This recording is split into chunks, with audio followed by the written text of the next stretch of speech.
जय श्री गणेश। नमस्कार, मैं आचार्य संजय द्विवेदी।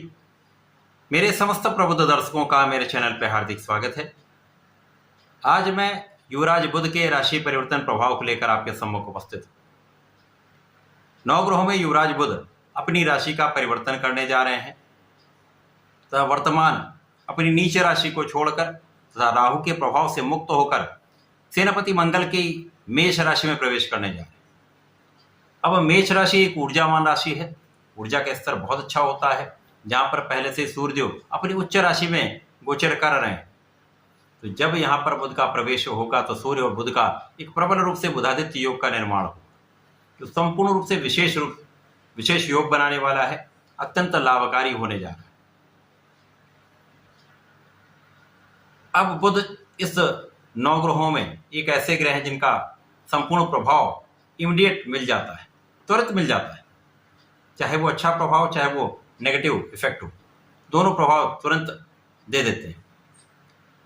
और इस जगत में बुध ही एकमात्र ऐसे ग्रह हैं जिनका समस्त क्षेत्रों में अपना प्रभाव है। बुध के बिना कोई कार्यक्षेत्र संभव ही नहीं, क्योंकि बुद्धि के बिना आप कोई कार्य कर ही नहीं सकते। कोई भी व्यापार बुध के बिना हो ही नहीं सकता। बिना कैलकुलेशन के कोई चीज हो ही नहीं सकती। शिक्षा का कार्य, ज्ञान का कार्य, व्यापारिक कार्य, प्रोफेशनल जो भी हैं वहां पर भी, या कला जगत का कोई भी कार्य बुध के बिना संभव ही नहीं। तो बुध का एक अच्छा परिवर्तन इस समस्त क्षेत्रों को प्रभावित करता है, सकारात्मकता देता है। अभी तक 2-3 महीनों से बुध पीड़ित चल रहे थे, नीच राशि में थे, राहु के साथ थे, जड़ दोष में थे। उसके बाद ये मेष राशि में गए, पुनः ये वक्री होकर मीन राशि में पहुंच गए। वहां पर पूरा माह रहे, वहां पर भी पीड़ित रहे। अब ये 10 मई को राहु के प्रभाव से भी मुक्त हो जाएंगे, नीच राशि से निकलकर बुधादित्य योग में प्रबल रूप से लाभ देने जा रहे हैं। परंतु ये विशेष योग अलग अलग राशियों के लिए अलग अलग भाव में बनेगा। ये परिवर्तन अलग अलग स्थानों पर बनेगा, उसके अनुसार ही परिणाम की प्राप्ति हो। यदि अच्छे भाव में बन रहा है तो बड़ा परिणाम, यदि नेगेटिव भाव में बन रहा है तो कम अच्छा परिणाम प्राप्त होता है। आज मैं कन्या राशि के लिए, जो बुध की ही उच्च राशि है, बुध के इस राशि परिवर्तन का क्या प्रभाव मिलने वाला है, किस प्रकार के लाभ मिल सकते हैं, संपूर्ण विश्लेषण मैं पूर्ण तरीके के साथ करने जा रहा हूं। प्रिय दर्शकों, ये राशिफल आपके चंद्र राशि पर आधारित है, अर्थात आपकी जन्म कुंडली में यदि 6 नंबर में चंद्रमा है तो आपकी कन्या राशि। अब स्वयं की राशि के लिए बुध का परिवर्तन 8वें भाव में होने जा रहा है। अष्टम भाव जो कि एक नेगेटिविटी का भाव है, त्रिक भाव है, क्षय का भाव है, मृत्यु का भाव है। यहाँ पर समस्त ग्रहों का प्रभाव निर्बल हो जाता है। केवल सूर्यदेव एकमात्र ऐसे ग्रह जिन पर किसी प्रकार का कोई त्रिक दोष नहीं लगता। अब यहाँ पर बुध जो लग्नेश है तथा कार्यक्षेत्र के स्वामी, लग्नेश और कार्यक्षेत्र के स्वामी का अष्टम भाव में जाना निश्चित रूप से, अभी ये तो पीड़ित होकर निकले थे, पुनः ये अष्टम भाव में रहेंगे तो कोई बहुत बड़ा लाभ नहीं मिलने वाला। परंतु यहाँ पर राहु के प्रभाव से मुक्त हुए तो कुछ विशेष रूप से स्थितियां जो बनेंगी वो लाभकारी हो रही।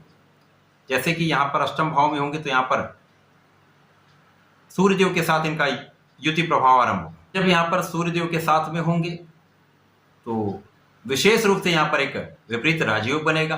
बुधादित्य योग है परंतु अष्टम भाव का कोई बहुत बड़ा लाभ नहीं देने वाला, परंतु विपरीत राजयोग यहाँ पर आपको लाभ देगा। विपरीत परिस्थितियों में लाभ देने वाला ऐसा योग है जो अचानक यहाँ पर आपको एक धन की प्राप्ति का लाभ देने जा रहा है। धन लाभ यहाँ पर अचानक आपको होने वाला, परंतु यहाँ पर शारीरिक निर्बलता आपके लिए कष्ट का कारण बन सकती है। वाणी का भाव दूषित हो सकता है, आंखों में कुछ समस्या हो सकती है, सिर दर्द की समस्या आपके लिए कष्ट का कारण हो, तो शारीरिक कष्ट तो यहाँ पर रहने वाला है। क्योंकि यहाँ पर एक और चीज आपको देखनी होगी कि यहाँ पर आपके अष्टम के स्वामी राहु के साथ, तो निश्चित रूप से यहाँ पर कहीं ना कहीं कुछ समस्या का भाव है।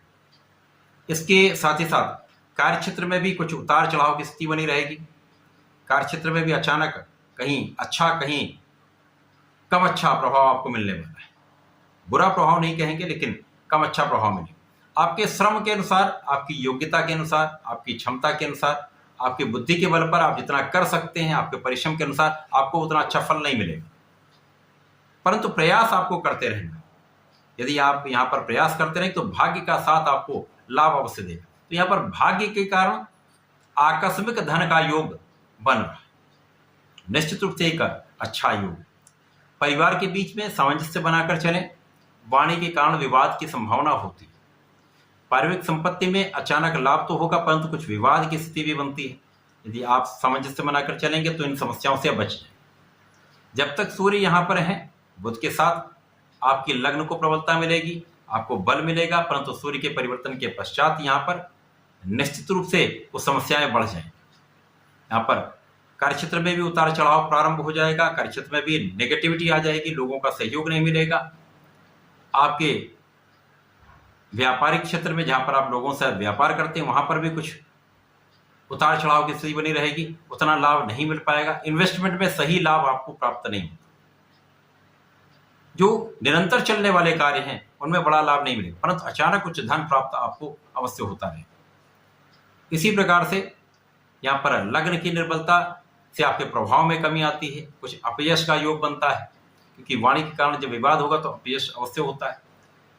इसी प्रकार से तनाव बढ़ेगा, तनाव के साथ साथ आपके लिए कुछ पेट से संबंधित समस्या अथवा मौसम के कुछ रोग आपको परेशान कर सकते हैं। तो बुध का ये परिवर्तन कन्या राशि के जातकों के लिए बहुत बड़ा लाभ नहीं देने जा रहा है, सावधानी रखने की आवश्यकता होगी, परंतु कुछ चीजें हैं जो आपके लिए लाभकारी होंगी। इस बुध के परिवर्तन में आपको निरंतर श्री गणपति महाराज के चरणों में रहकर, उनके चरण में रहकर संकरनासन श्री गणेशोत्तम का पाठ नित्य करना चाहिए। नहीं कर पाते सुन लीजिए, तथा ओम गंग गणपतये नमः का एक माला का जप तो निरंतर करना ही चाहिए। तभी आपके सारे कष्ट दूर होंगे, समस्याएं दूर होंगे, विवाद दूर होंगे, आप संकटों से बचेंगे तथा आगे आप कुछ अच्छा कर पाएंगे। तो ऐसा करके इस समय का लाभ लें। धन्यवाद, नमस्कार।